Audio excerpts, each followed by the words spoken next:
এবার বোঝো, নিজের মা বাবার অমতে নিজের পছন্দ করা ছেলেকে বিয়ে করার ফল এবার বুঝতে পারছো তো?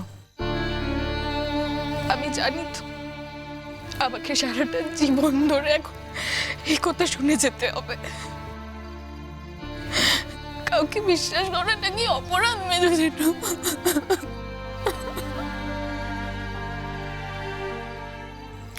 সাজি, দেখো, যে কাউকে বিশ্বাস করাটা কিন্তু অপরাধ, আর বিশ্বাস করার আগে কিন্তু অবশ্যই তার প্রমাণ নিতে হবে।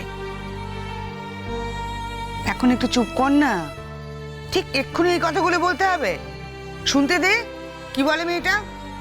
ও সাজি, এই কটা দিনে তুই চেহারাটার কি অবস্থা করেছিস বলতো? চল চল চল, হাত মুখ ধুয়ে নিবি, এসব কাপড় জামা বদলা।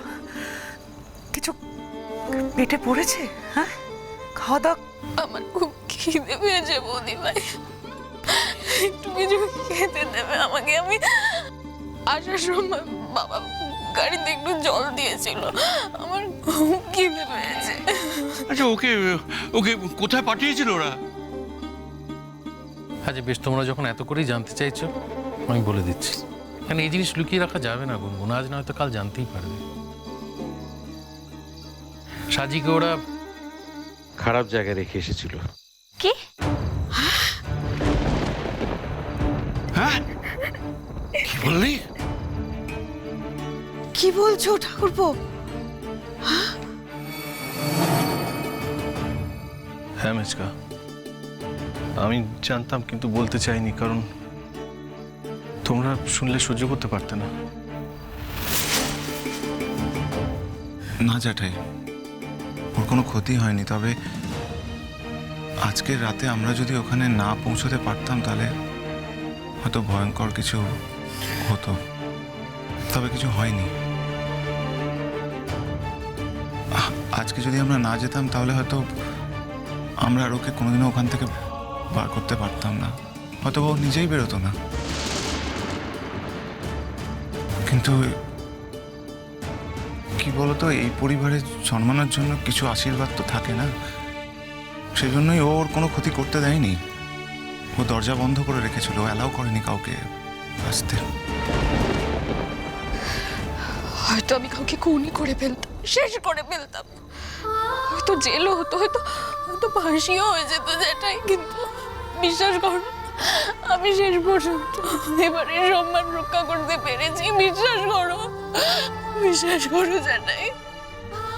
আমার আমার এই পরিবারের জন্ম না বৃথা হয়ে যায়নি। ভগবান, এটা করে তুমি কি করছিলে ঠাকুর? এ তুমি কি করছিলে? চি চি চি চি চি চি। শোনো ঠাকুরপো, ওই ছেলেটাকে না তোমরা কিছুতেই ছেড়ে দিও না, কিছুতেই ছেড়ে দিও না। ওর শাস্তি পাওয়া উচিত, হ্যাঁ শাস্তি পাওয়া উচিত। আমি জীবনে কোনো দিন কারুর খারাপ চাইনি, কিন্তু আজ আমি বলছি ওর শাস্তি পাওয়া উচিত, ওর ফাঁসি হওয়া উচিত, হ্যাঁ ফাঁসি হওয়া উচিত। ওর ওর বেঁচে থাকার কোনো অধিকার নেই, কোনো অধিকার নেই। আইন তো আইনের পথেই চলবে বড় মা, কিন্তু যাই হয়ে যাক না কেন আমরা কিন্তু ওকে কিছুতেই ছেড়ে দেব না। শুধু ওকে নয়, ওর বাবা মাও যেন শাস্তি পায়। বাবা মার ইন্ধন না থাকলে ছেলে এরকম কাজ করতে পারে না। 100 বার ইন্ধন আছে, আর পুরো পরিবার এটাতে ইনভলভ। না হলে ছেলেটা একা এত বড় কাজটা করতে পারতো না। ওই জন্য তো ওরা বাড়িটা পাল্টে অন্য কোথাও চলে গেছে। সে কি? সে কি কথা? ওখানে তো সাজির নিজের অনেক জিনিসপত্র আছে। কিছু চাই না, আমার কিছু চাই না মেজো মা, আমরা শুধু আমাকে দুবেলা একটু খেতে দিও। আমার কিছু চাই না, আমি একটু চাকরি ঠিক জোগাড় করে নিতে পারবো। বোকার মতো কথা বলো না সাজি। চাই না মানে? আমাদের কষ্টার্জিত অর্থ দিয়ে ওই জিনিসগুলো তোমাকে আমরা দিয়েছিলাম, ওগুলোর প্রতি তোমার পূর্ণ অধিকার আছে। ওরা তোমাকে কিছু দেয়নি, ওরা দিলেও আমরা নিয়ে আসতে বলতাম না। কিন্তু এ বাড়ি থেকে যে জিনিসগুলো দেওয়া হয়েছে সেগুলো সমস্ত এ বাড়িতে ফেরত আসবে। পুলিশ একদম লিস্ট করে হ্যান্ড ওভার করবে আমাদের কাছে। বোকার মতো কথা বলছো কেন? রেখে আসবে কেন ওখানে? যাতে ওরা ভোগ করতে পারে ওগুলো, যাতে ওদের লোভ লালস আরো বেড়ে যায়। তবে একটা জিনিস জেনে রাখো গুনগুন, ওই এই 5 লক্ষ টাকা তুমি এ জীবনে আর কোনোদিন ফেরত পাবে না। পটকা, তোমরা সবাই আমাকে খুব ভোলা ভালা মনে করো, তাই না? কিন্তু আমি আমার ড্যাডির রক্ত জল করা টাকায় ওকে ফুর্তি করতে কিন্তু আমি দেব না। যা হোক করে ওই টাকাটা কিন্তু আমি আদায় করবই ওর থেকে। কে ফেরত দেবে ওই টাকা? ওদের পক্ষে সম্ভব? ওদের ক্ষমতা আছে ওই টাকা ফেরত দেওয়া? হ্যাঁ, ওই টাকাও আর ফেরত দেয় তাহলেই হয়েছে। এত বড় একটা সিদ্ধান্ত নিয়ে নিলে আমাদের কাউকে জানানোর প্রয়োজনই মনে করলে না। কি বলবো বলো? তাহলে আজ তোমাদের একটা কথা বলি।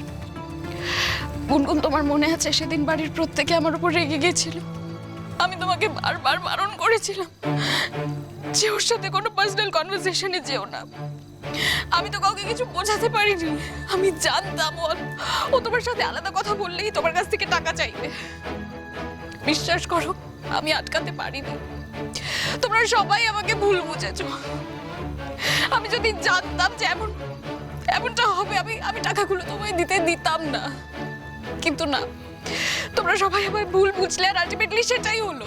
ওই অতগুলো টাকা, কাকা বাবুর কত কষ্ট করা ওই টাকা ও সব নিয়ে নিল।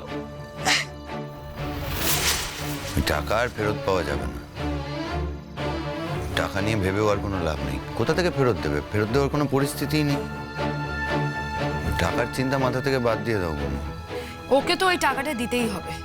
দরকার হলে ওর প্রপার্টি যা আছে, ওর কাছে যা আছে, সবকিছু ভেঙে বিক্রি করে দিতে হবে, কিন্তু দিতে তো হবেই ওকে। ওরা ভিখিরি, ওদের কিচ্ছু নেই। ওরা ভিখিরি হয়ে রাজপ্রাসাদে থাকতে চায়, অন্য মানুষের মাথায় হাত বোলায়। তোমাদের তো কত কিছু আমি বলিনি।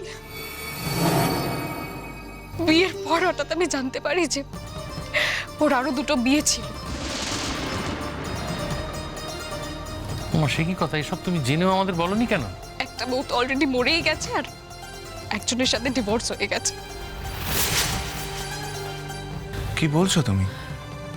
এত বড় কথাগুলো তুমি আমাদের বলনি মা? তখন বলে কি লাভ হতো জ্যাঠাই? সবাই তো আমাকে এই কথা শোনাতো। সাজি, নিজের মায়ের কাছে, নিজের বাবার কাছে, বাড়ির সকলের কাছে কথা শুনতে তোমার খুব আপত্তি ছিল, কিন্তু ওদের কাছ থেকে কথা শুনতে তোমার কোনো অসুবিধা হয়নি, তাই তো? এত বড় একটা ঘটনা তুমি তখনই কেন বললে না আমাদের? তুমি জানতে পারলে কবে? আমি বউ ভাতের দিনই জানতে পেরেছি। তারপর ওই বাড়িতে থেকে গেলে, চলে এলে না?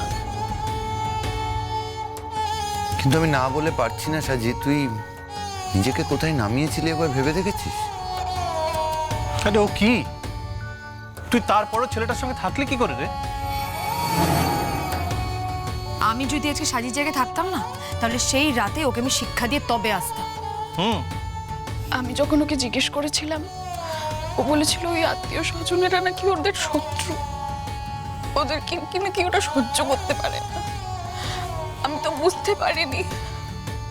আমিও ভেবেছিলাম হয়তো সত্যি ওদের শত্রুতা আছে, ওরা সত্যি হয়তো ওদের সহ্য করতে পারে না।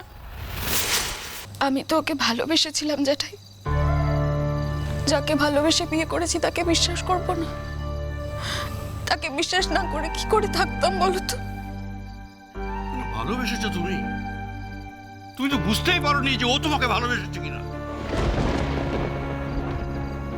সাজি, আশা করি তুই এখন আর এই ভালোবাসার কথাটা বলবি না। তুই যদি এরপর এই ভালোবাসার কথাটা বলিস, তাহলে সাজি আমার ভালোবাসার কথাটার উপর ঘেন্না হবে। এইটুকু তোকে আমি বলতে পারি।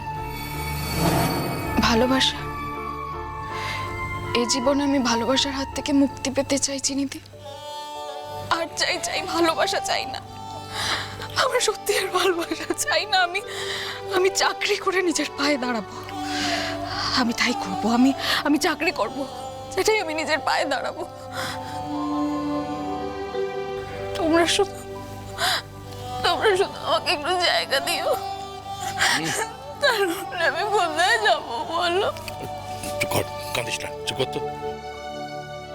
তোমার কেন এরকম মনে হচ্ছে যে আমরা তোমায় জায়গা দেব না? তুমি তো বলেছিলে বাবা, যাই হয়ে যাক আমি যেন আমার কোনো সমস্যা নিয়ে বাড়িতে না আসি। আমার তো মনে হয়েছিল আমি নিঃস্ব, আমার চারপাশে আর কেউ নেই। তখন আমি কি করতাম বল?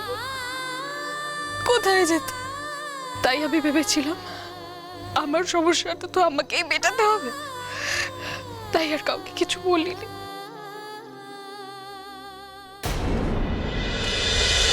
খুরকুরু খুরকুরু